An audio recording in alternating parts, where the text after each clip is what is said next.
Yang terhormat bapak-bapak, ibu-ibu, salam Pancasila. Bapak-bapak, ibu-ibu yang melihat video saya ini, jangan lupa subscribe, like, dan di-share. Sifatnya gratis. Saya akan mengomentari perbedaan hutang negara dengan hutang pribadi dan hutang perusahaan. Jadi di sini kita harus lihat ada hutang-hutang ya. Jadi kalau banyak orang berhutang, perusahaan juga ada hutangnya, masyarakat juga, pribadi juga ada hutangnya, berhutang, dan negara juga ada hutangnya. Hanya bedanya kalau pribadi berhutang dia harus bayar. Kalau tidak dia bayar bisa digugat di pengadilan secara perdata. Demikian juga perusahaan, kalau dia punya hutang harus dibayar. Kalau tidak dibayar bisa nanti dia digugat di pengadilan. Nanti perusahaannya itu bisa dicairkan untuk membayar hutangnya itu. Jadi ini ada tingginya. Nah, sekarang hutang negara. Hutang negara sifatnya tidak, pada dasarnya tidak ada yang diselesaikan di pengadilan, tidak ada. Semua diwariskan kepada pejabat berikutnya. Siapa pejabat berikutnya, biasanya dia menampung hutang-hutang yang lama itu. Jadi menumpuklah nanti sama pejabat yang terakhir itu semua hutang-hutang yang dilakukan oleh pejabat sebelumnya. Seperti kita lihat sekarang, negara Indonesia itu hutangnya hampir 400 triliun. Tetapi hutang Jokowi sendiri paling 400 triliun. Tetapi hutang-hutang itu dibuat zamannya pemerintahan Soeharto, kemudian Habibie, kemudian numpuklah zaman si Megawati, Gus Dur, dan terakhir ini ada zaman SBY, Susilo Bambang Yudhoyono. Jadi bertumpuk itu utang itu terakhir ini. Tetapi kenyataannya tidak ada diselesaikan ke pengadilan. Itu diselesaikan antar negara saja. Dan juga sering kita dihitung utang negara itu. Utang negara, semua warga negara yang katanya sudah berhutang. Pernah yang menyatakan mulai anak sudah lahir sudah dibebani biaya hutang negara. Hutang negara itu dibagi dengan jumlah penduduk. Ada yang dulu pernah ada yang bilang kita sudah berhutang sampai 8 juta per orang. Sejak kecil anak-anak juga dianggap berhutang.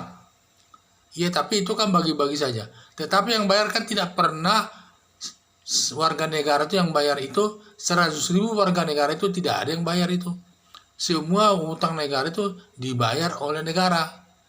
Dibayar oleh negara. Jadi tidak ada yang dibayar oleh pribadi ataupun yang lain. Yang sifatnya nanti habis pemerintahan ini semua tumpukan hutang itu diwariskan lagi nanti ke penggantinya. Hutang-hutang itu nanti yang bayar lagi. Jadi sampai menumpuk itu nanti hutang itu. Jadi itulah kelihatannya perbedaan yang paling menonjol itu. Jadi hutang-hutang yang ada sekarang ini sudah tumpukan hutang-hutang sejak zaman negara itu mungkin merdeka ya. Tapi yang saya tahu saya sejak zaman Soeharto sudah ada hutang luar negeri kita. Diikuti lagi zaman, kemudian diganti oleh Habibie, ada hutang kita. Diganti lagi, diteruskan lagi oleh Gus Dur, kita juga berhutang. Diganti lagi Megawati, kita juga berhutang.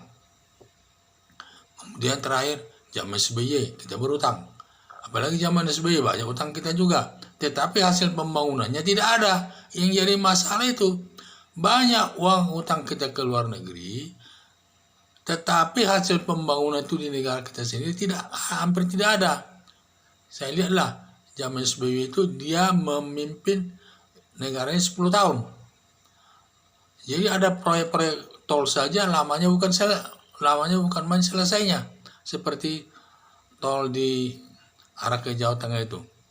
Terakhir diselesaikan oleh Joko Susilo, diselesaikan Joko Widodo, yaitu tol yang dari Bekasi sampai ke sana terus, itu ada tolnya itu hampir 100 kilo lebih tuh jam panjangnya itu. Itu selesainya diselesaikan oleh Joko Widodo. Padahal uang negara sudah banyak kita utang dari luar negeri. Kalau Joko Widodo berutang kepada RRT dan lain sebagainya, semua itu banyak digunakan untuk biaya pembangunan. Hampir tidak ada korupsi. Semua pembangunan. Sampai sekarang kita lihat semua jalan tol ada ribuan kilometer dibangun. belum lagi irigasi untuk mengairi pertanian rakyat. Banyak yang sudah dibangun karena dari uang itu. Dan juga utangnya bisa dicicilnya, hasil yang dibuat sendiri bisa dicicilnya. Jadi banyak sekali. Belum lagi membangun tol laut, belum lagi harga bensin satu harga dan sebagainya. Belum lagi pembangunan tambang di daerah lain. Jadi banyak sekali.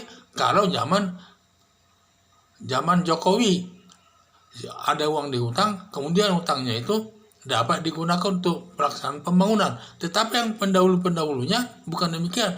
Ada hutang, tetapi proyek-proyek pembangunan tidak ada. Sehingga yang menumpuklah hutang. Kalau tadinya mereka banyak membangun, dari bangunannya itu nanti bisa menghasilkan uang untuk bayar hutang. Akhirnya karena tidak dibangun, banyak dikorupsi dan sebagainya. Sehingga hutang-hutang itu menumpuk terus. Tanpa ada bangunan yang berhasil, yang bisa digunakan untuk menghasilkan uang. Nah, kalau sekarang dibangun banyak juga tol yang akhirnya tol itu bisa menghasilkan uang untuk negara. Jadi demikian. Jadi sangat berbeda.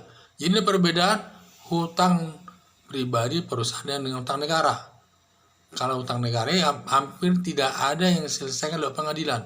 Semua diwariskan kepada pejabat berikutnya yang membayarnya itu. Sekian dan terima kasih.